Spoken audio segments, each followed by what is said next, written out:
Hello दोस्तों। तो आज हम पढ़ेंगे सेट करंट की के बारे में बिजनेस सेंट्रल के अंदर। बिजनेस सेंट्रल के अंदर सेट करंट की हम क्यों यूज करते हैं और इसको हम इफेक्टिवली कैसे यूज कर सकते हैं। आइए चलते हैं, एक एक करके समझते हैं। तो देखिए, सबसे पहले हमने क्या करा है, एक टेबल बनाई है जिसका नाम है स्टूडेंट टेबल, और उसके अंदर कुछ फील्ड ली है, रो नंबर, जो कि ऑटो इंक्रीमेंट होगी, एक एक करके आगे बढ़ेगी, 1 2 3 4। फिर उसके बाद फील्ड है हमारी IQ, है हमारे पास स्टूडेंट नेम, स्पोर्ट्स, सिटी। उसके बाद है हमारे पास एज है, जेंडर है। अब मेन क्या है, सेट करंट की के अंदर हमने कुछ कीज बना रखी है। यहाँ पे इन टोटल हमने 4 की बना रखी है। पहली की है, दूसरी की, तीसरी की, चौथी की। ठीक है। जो पहली की होती है वो हमेशा प्राइमरी की होती है, तो रो नंबर को हमने क्या बना रखा है, प्राइमरी की बना रखा है। ठीक है। दूसरी की क्या है, दूसरी की है IQ और स्टूडेंट नेम। तीसरी की है स्पोर्ट्स और एज। और चौथी की है, ये तीन का कॉम्बिनेशन, सिटी, एज, जेंडर। तो दोस्तों, जब भी दो कॉलम को मिलाकर हम एक की बनाते हैं, ये देखिए 2 कॉलम है हमारे पास और एक की बना रहे हैं, तो इस केस को हम, ऐसी कीज को हम बोलते हैं कॉम्पोजिट कीज। क्या हम बोलते हैं, कॉम्पोजिट कीज। अब कॉम्पोजिट कीज की हमें जरूरत पड़ती ही क्यों है, जब हमारे पास एक की है प्राइमरी की, जिससे हम अपने रिकॉर्ड को आइडेंटिफाई कर सके कि ये हमारा रिकॉर्ड है, पर्टिकुलर रिकॉर्ड। तो हमें कॉम्पोजिट की जरूरत क्यों है। तो दोस्तों, मान लो जब भी आप एक टेबल क्रिएट कर रहे हो, जैसे कि मैंने यही टेबल क्रिएट करी है, स्टूडेंट टेबल। अब स्टूडेंट टेबल के अंदर मेरे पास बहुत सारे कॉलम्स हो सकते हैं। अब ये जो टेबल बनाई है, इस टेबल को मैं कई तरीकों से यूज कर सकता हूं। जैसे कि मेरे को ये जानना है कि कौन से स्टूडेंट हैं जिनका IQ 501 है, 202 है, 101 है, या फिर ऐसी कौन सी एज ग्रुप है जो इस स्पोर्ट्स में खेलती है। यानी कि हम कैटेगराइज कर रहे हैं अपने टेबल को, जैसे कि हम डायमेंशंस बनाते हैं बिजनेस सेंट्रल के अंदर, कि हमने एक बिजनेस बनाया और उसके अंदर हम कैटेगरी बनाते हैं, डायमेंशन बनाते हैं कि इस बिजनेस को मैं डिपार्टमेंट वाइज देखना चाहता हूँ, इस बिजनेस को मैं और किसी तरीके से देखना चाहता हूँ, तो हम डायमेंशंस बनाते हैं। सिमिलरली हम यहाँ पे इंडेक्स बनाते हैं जब भी हमें बार बार कुछ कॉलम को यूज करना हो टेबल की। जैसे कि स्टूडेंट नेम और IQ मेरे को बार बार यूज करना होता है डेटा को रिट्राइव करने के लिए। स्पोर्ट्स और एज का यूज भी मैं काफी बार करता हूँ। सिटी, एज, जेंडर का यूज भी मेरे को काफी बार करना है टेबल में। प्रैक्टिकली समझते हैं कि ये अलग अलग हमने क्यों बनाई है इन टेबल्स को। ठीक है।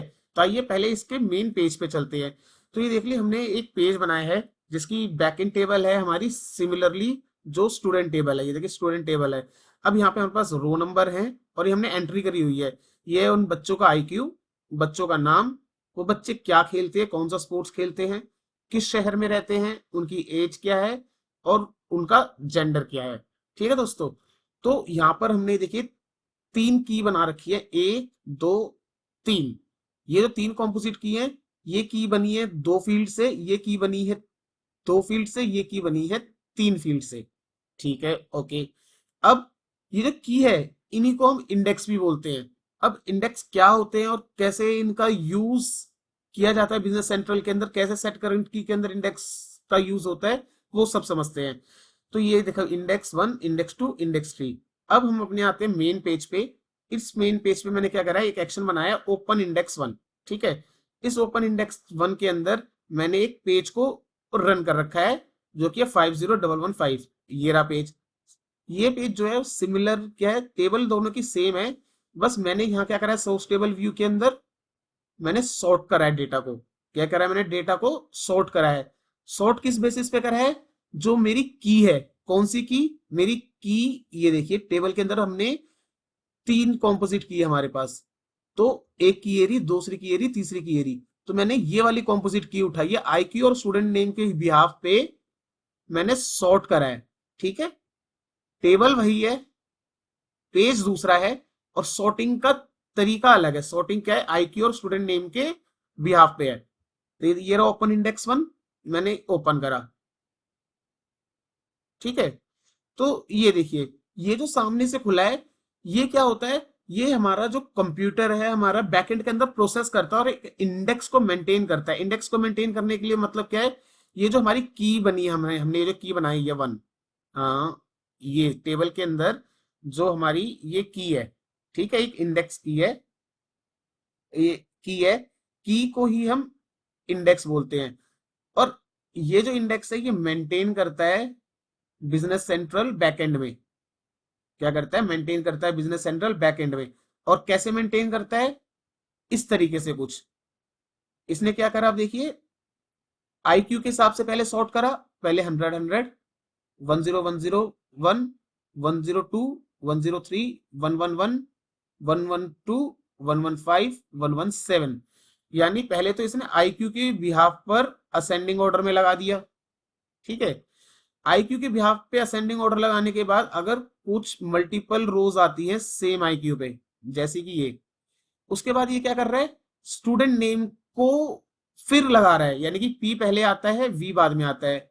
अब यहां पे आप देखिए 102 के ऊपर दो रिकॉर्ड है हमारे पास, तो पहले इसने ए वाला लाया, फिर इसने के वाला लाया। ये सब जब पहले इसने आईक्यू के हिसाब से सॉर्ट करा, अगर आईक्यू में मल्टीप्लीकेट डेटा है तो अब इसने स्टूडेंट नेम के हिसाब से सॉर्ट करा। ये दोनों के हिसाब से सॉर्ट क्यों करा? क्योंकि हमने सेट की जो कॉम्पोजिट की यूज करी है वो आईक्यू यूज करी है और स्टूडेंट नेम यूज करी है। तो बैकएंड के अंदर बिजनेस सेंट्रल कुछ इस तरीके से डेटा को मेंटेन करेगा और साथ में एक रो नंबर भी लिख लेगा। क्या रख लेगा? एक रो नंबर भी मेंटेन करेगा प्राइमरी की के हिसाब से। अब इस रो नंबर का यहाँ पे क्या काम है? अब देखिए, मान लो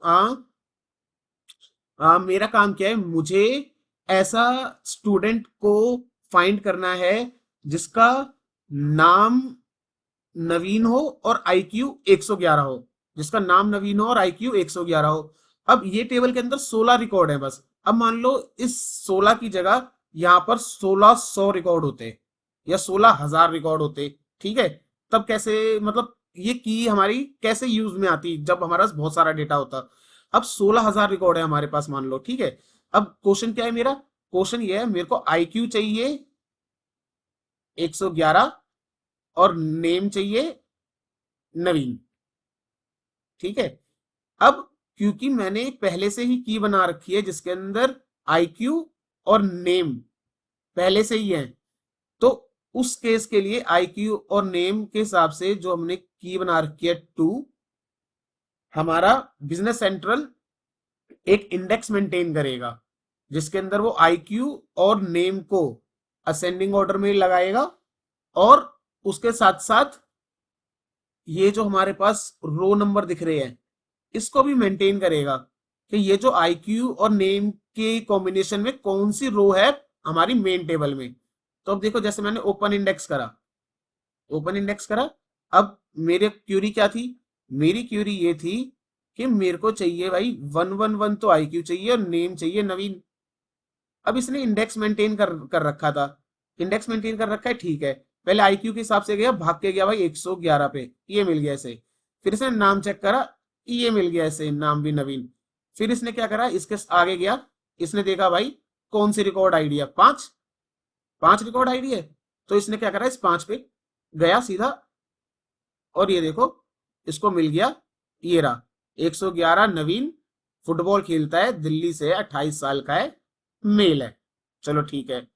अब जब भी आपको क्या ये देखना पड़ता है जब भी आप टेबल बनाते हो कि कौन सी फील्ड्स हैं जिनका इस्तेमाल आपको बार बार कॉम्बिनेशन में करना पड़ता है डेटा को रिट्राइव करने के लिए अपनी टेबल में से। तो जो वो मोस्ट फ्रीक्वेंट होती है उनको हम कीज, कॉम्पोजिट कीज बना देते हैं। उनको हम क्या बना देते हैं? Composite keys. क्यों बना देते हैं कॉम्पोजिट कीज? क्योंकि उन कॉम्पोजिट की के लिए बिजनेस सेंट्रल हमारा इंडेक्स को मेंटेन करता है। क्या करता है? इंडेक्स को मेंटेन करता है। इंडेक्स को मेंटेन करने का क्या मतलब होता है?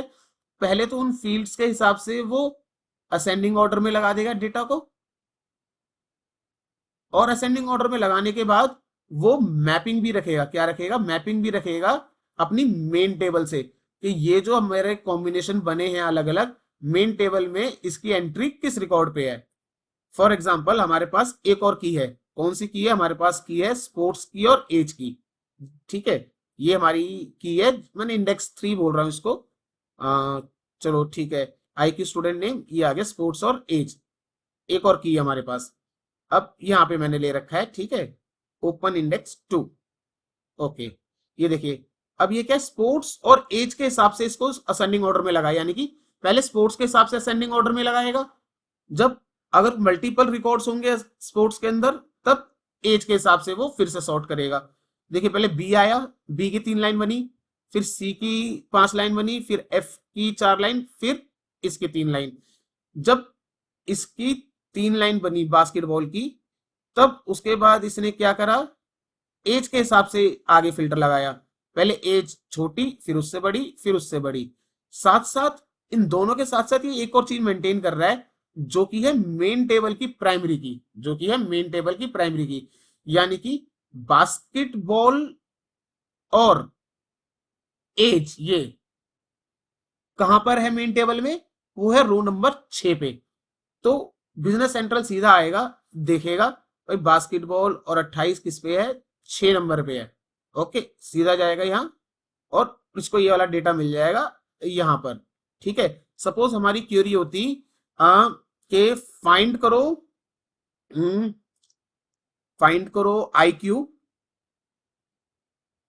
फाइंड करो आईक्यू उन बच्चों का जो कि क्रिकेट खेलते हैं और जिसकी एज जो है वो 21 है, जिसकी एज जो है 21। ये क्वेश्चन है, फाइंड करो आईक्यू उन बच्चों का जो कि क्रिकेट खेलते हैं और एज 21 है। अब आपको क्वेरी किस बेसिस पे लगानी है, क्रिकेट के और एज के। तो जब आप अपना कोड लिखोगे तो आप कोड में क्या लिखोगे, सेट रेंज लगाओगे। सेट रेंज में क्या लिखोगे, स्पोर्ट्स क्या है, क्रिकेट, और सेट रेंज एज क्या है, 21। आप ये दो क्यूरी लगा के क्या करोगे, फाइंड सेट करोगे। दो क्यूरी लगा के क्या करोगे, फाइंड सेट करोगे। अब क्योंकि आप ये दो क्यूरी लगा रहे हो और टेबल बनाते टाइम आपको ये पता था कि स्पोर्ट्स की और एज के दोनों के फिल्टर मुझे एक साथ कई बार लगाने पड़ सकते हैं डेटा को फेच करने के लिए, तो उस केस में मैंने क्या करा, मैंने एक और की बना ली थी जिसके अंदर मैंने स्पोर्ट्स और एज रखा। स्पोर्ट्स और एज रखने की वजह से मेरे को बिजनेस सेंट्रल जो है एक इंडेक्स को मेंटेन करेगा जिसके अंदर स्पोर्ट्स को असेंडिंग ऑर्डर में लगाएगा, एज को असेंडिंग ऑर्डर में लगाएगा, और पिछले वाले उसकी प्राइमरी की को, मेन टेबल की प्राइमरी की को मेंटेन करेगा, जिसकी वजह से उसको फटाफट से डेटा को रिट्राइव करने में बहुत इजी होगा।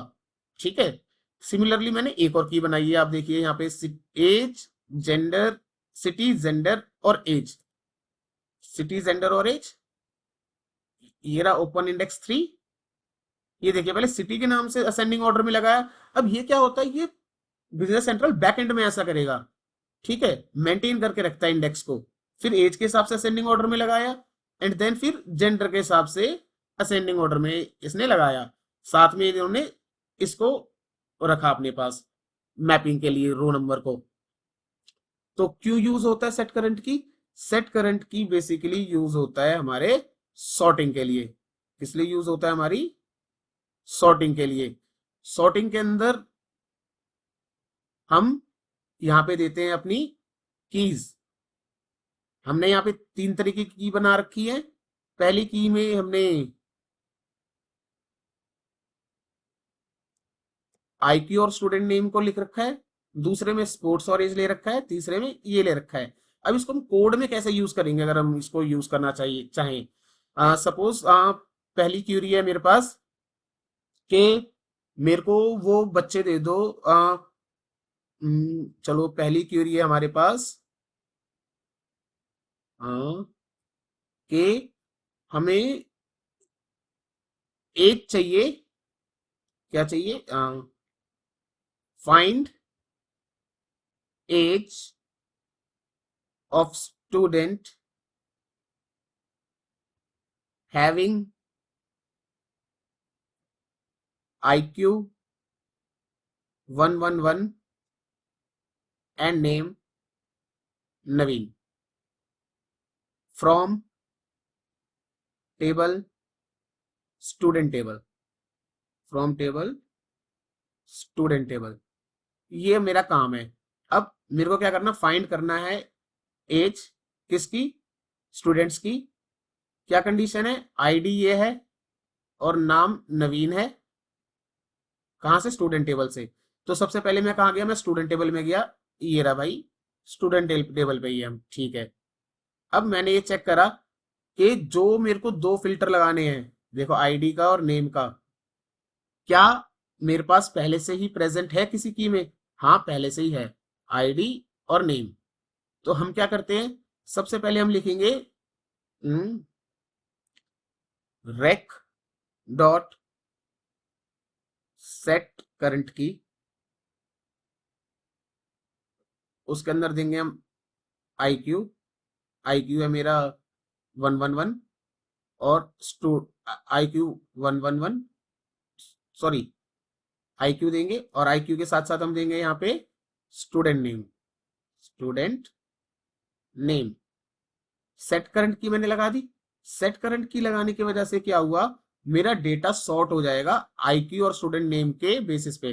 पहले आईक्यू के हिसाब से सॉर्टिंग ऑर्डर में लगाएगा, फॉर एग्जाम्पल 100, 100, 111, 111।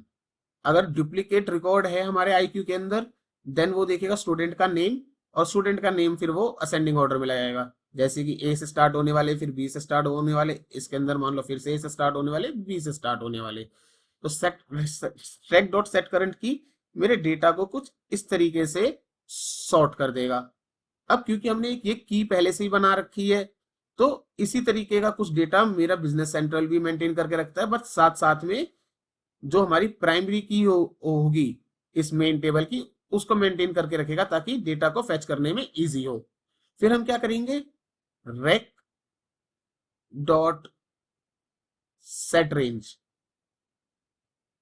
आईक्यू के अंदर डाल देंगे 111, रेक डॉट सेट रेंज, और नेम के अंदर डाल देंगे, स्टूडेंट नेम के अंदर डाल देंगे नवीन। अब क्या होगा, वो चेक करेगा, देखेगा हाँ भाई 111 और नवीन, तो ये रिकॉर्ड है।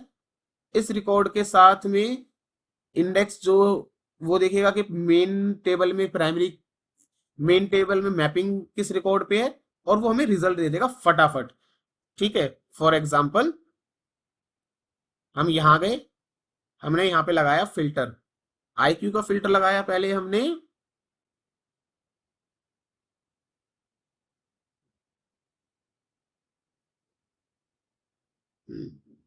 पहले हमने यहाँ लगाया फिल्टर्स, पहले हमने लगाया आईक्यू पे फिल्टर, आईक्यू पे फिल्टर लगाया हमने 111 का। ठीक है, दो रिकॉर्ड आ गए हमारे पास। उसके बाद हमने रिकॉर्ड वो लगाया, क्या कहते हैं, स्टूडेंट नेम का फिल्टर, स्टूडेंट नेम का फिल्टर लगाया नवीन, ये आ गए। ठीक है, तो ये आया हमारे पास रिकॉर्ड। तो ये जो रिकॉर्ड आया, क्योंकि हमने की यूज कर रखी है, जब हमने सेट करंट की लगाया यहाँ लगाया, तो सेट करंट की में हमने ये दो की दी थी, ये दो की हमने दी, तो हमारा डेटा जो है वो सॉर्ट हो जाएगा किसमें, इसके हिसाब से, ये देखिए आईक्यू के हिसाब से और स्टूडेंट नेम के हिसाब से। ठीक है, आईक्यू के हिसाब से और स्टूडेंट नेम के हिसाब से हमारा ये मेंटेन करके रखता है वो। अब आईक्यू के हिसाब से सॉर्ट है, स्टूडेंट नेम के हिसाब से सॉर्ट है, और साथ में मैपिंग भी है उसके पास। तो उसने देखा 101, एक 111 और नवीन ये रिकॉर्ड है, इसके अगेंस्ट में पांचवी रो है, यानी कि मेन टेबल की पांचवी रो, तो ये पीछे गया, ये आ गया इसका, देखिए आई क्यू ये है और एज क्या है 28, तो हमारा सीधा आंसर क्या मिल गया, 28। तो सेट करंट की हम यूज करते हैं डेटा को सॉर्ट करने के लिए। दूसरी चीज,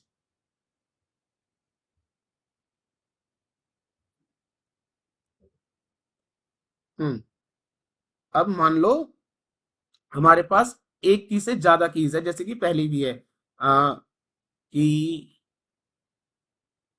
1 में है फील्ड 1 कॉमा फील्ड 2, की 2 वो है field 2 comma field 3 comma field 4, key 3 ये है field 1 comma field 2 comma field 3। अब अब अगर हम लिखते हैं set rec dot set current key, rec dot set current key, और उसके अंदर हम देते हैं F1 और F2, तो कंपाइलर क्या करेगा, F1 और F2 नाम की देखेगा स्टार्टिंग में कौन कौन सी है। तो जब ये चेक करेगा तो उसे पता चलेगा कि भाई ऐसी तो दो है, F1 F2 स्टार्टिंग में यहां भी है और F1 F2 स्टार्टिंग में यहां भी है, तब कोई शॉर्ट ही नहीं होगी कि कंपाइलर इसके हिसाब से सॉर्टिंग करेगा या इसके हिसाब से सॉर्टिंग करेगा। ये कोई शॉर्ट कंपलसरी नहीं रहता कि किसके हिसाब से रहेगा। कुछ एल्गोरिदम पीछे लगती है और कोई भी एक की चूज कर ली जाएगी, की 1 या की 2। ओके, तो एक तो ये चीज है। दूसरा, हाँ, इंक्लूड फील्ड्स नाम से प्रॉपर्टी होती है की के अंदर, उसका क्या काम होता है वो समझते हैं। अब मान लो कि आपने एक फील्ड बनाई है, यहाँ की 4 बना देते हैं, चलो हम एक और फील्ड बनाई है की 4। की 4 के अंदर हम क्या ले रहे हैं, F1 F3 और इंक्लूड फील्ड के अंदर कर देते हैं F5। अब बेसिकली एक और चीज, सेट करंट की के अंदर सेट करंट की जो है, जो, अब देखो सेट करंट की हम क्यों यूज करते हैं, जब भी हमें डेटा को फेच करना है, ठीक है। तो एसक्यूएल के अंदर क्या स्टेटमेंट लगती है, मान लो हमें हमें कोई दो रो दो कॉलम फेच कर, ये एक टेबल है,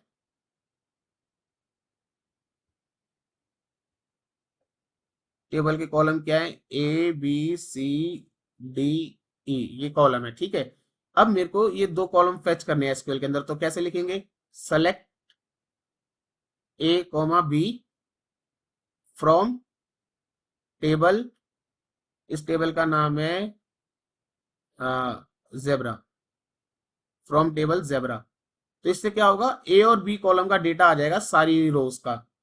अब मेरे को क्या करना है, डेटा तो आ गया मेरा सारी रोज का जब मैं इसको फेच कर रहा हूं, पर मेरे को ए के हिसाब से और बी के हिसाब से सॉर्ट भी करना है, ए के हिसाब से और बी के हिसाब से सॉर्ट भी करना है डेटा को।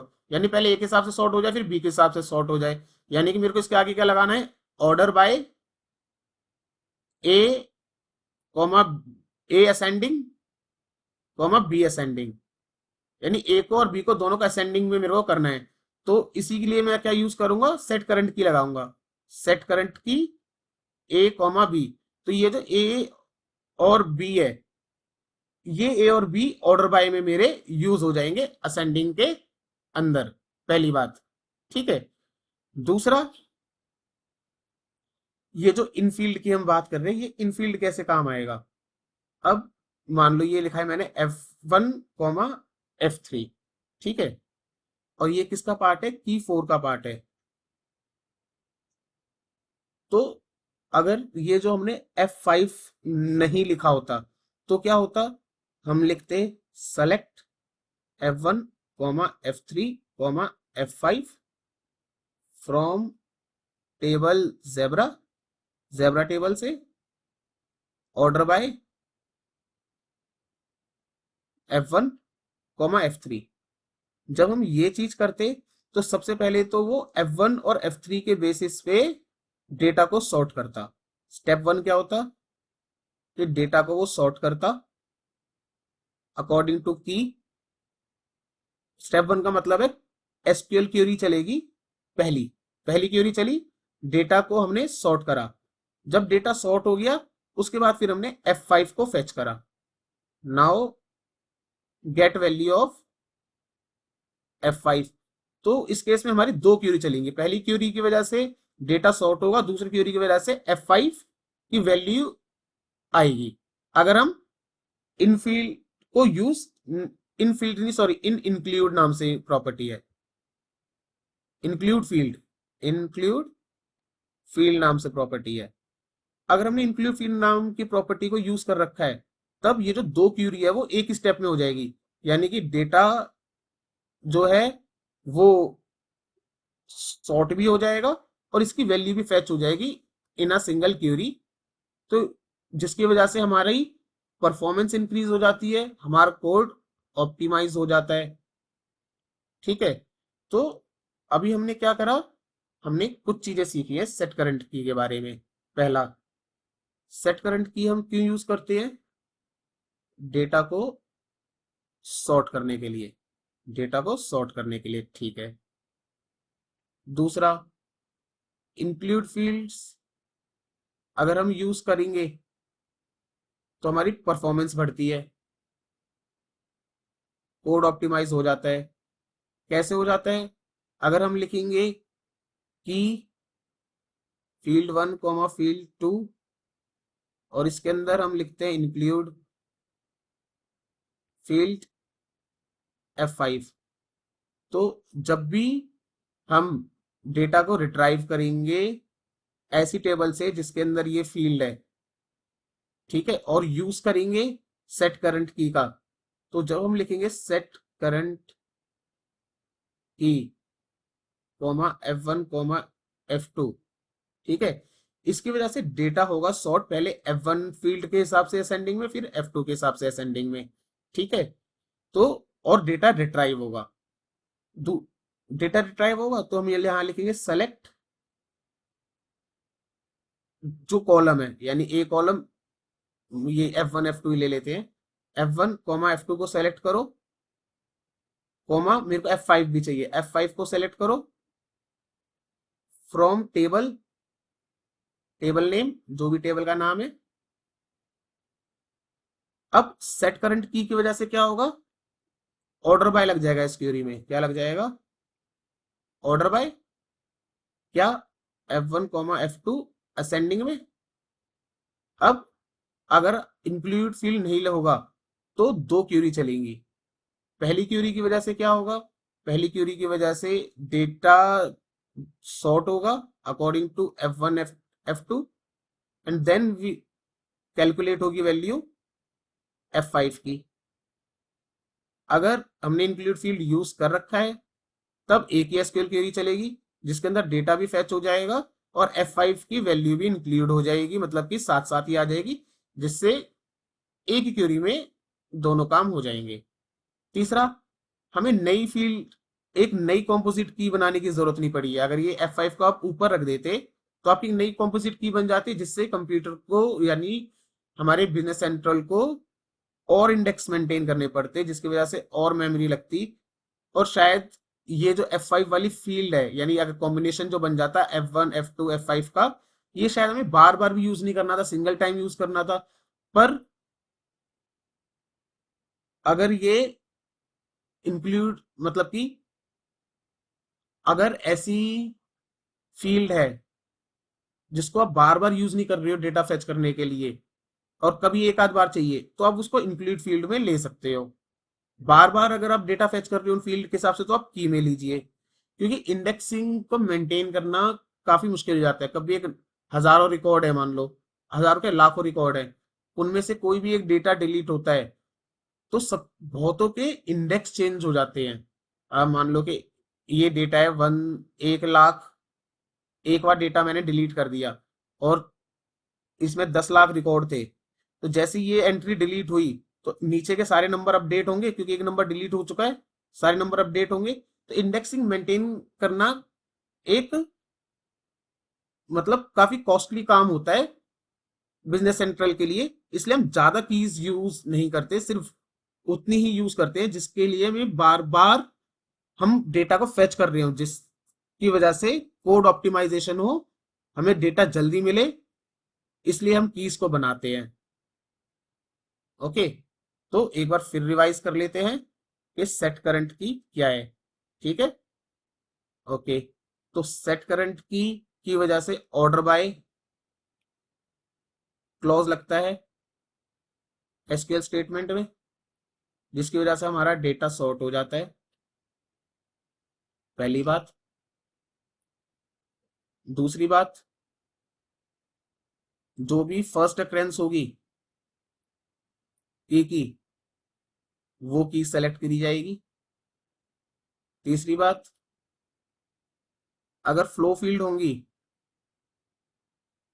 या फ्लो फिल्टर होंगे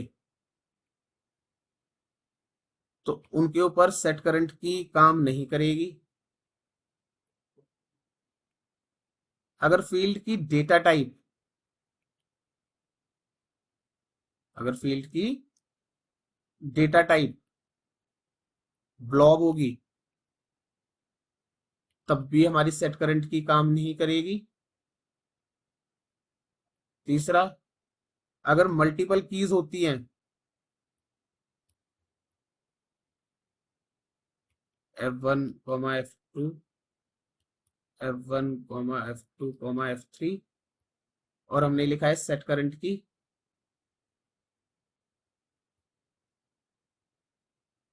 F1, F2। तो देखो F1, F2 यहाँ पे भी फर्स्ट में अक्कर कर रहा है, यहाँ पे भी फर्स्ट में अक्कर कर रहा है, तो एम्बिगिटी प्रॉब्लम आ जाती है, एम्बिगिटी। तो इस केस में हम पता नहीं लगा पाते कि कौन सी की सेलेक्ट होगी। बिजनेस सेंट्रल अपने हिसाब से ही कोई भी की चूज कर लेता है। और अगर टेबल छोटी हुई, छोटी का मतलब है ज्यादा डेटा उसके अंदर नहीं है, तो वो इंडेक्सिंग के हिसाब से, मान लो कि इंडेक्सिंग को छोड़कर अगर वो नॉर्मल पूरी टेबल स्कैन करे, तो कई बार ऐसा होता है कि अगर टेबल का डेटा छोटा हो तो पूरा टेबल को स्कैन करना उसके लिए ज्यादा इजी होता है एज कंपेयर टू इंडेक्सिंग के। तो उस केस में वो इंडेक्सिंग को छोड़ के पूरी टेबल को स्कैन करके भी डेटा को सर्च कर सकता है फेच करने के लिए। तो ऑर्डर बाय क्लॉज हम यूज करते हैं, सॉरी, सेट करंट की हम यूज करते हैं ऑर्डर बाय क्लॉज लगाने के लिए। दूसरा, बहुत सारी मल्टीपल कीज हुई तो फर्स्ट अक्रेंस वाली ली जाएगी। फर्स्ट अक्रेंस वाली बहुत सारी है तो कोई भी चुन ली जाएगी।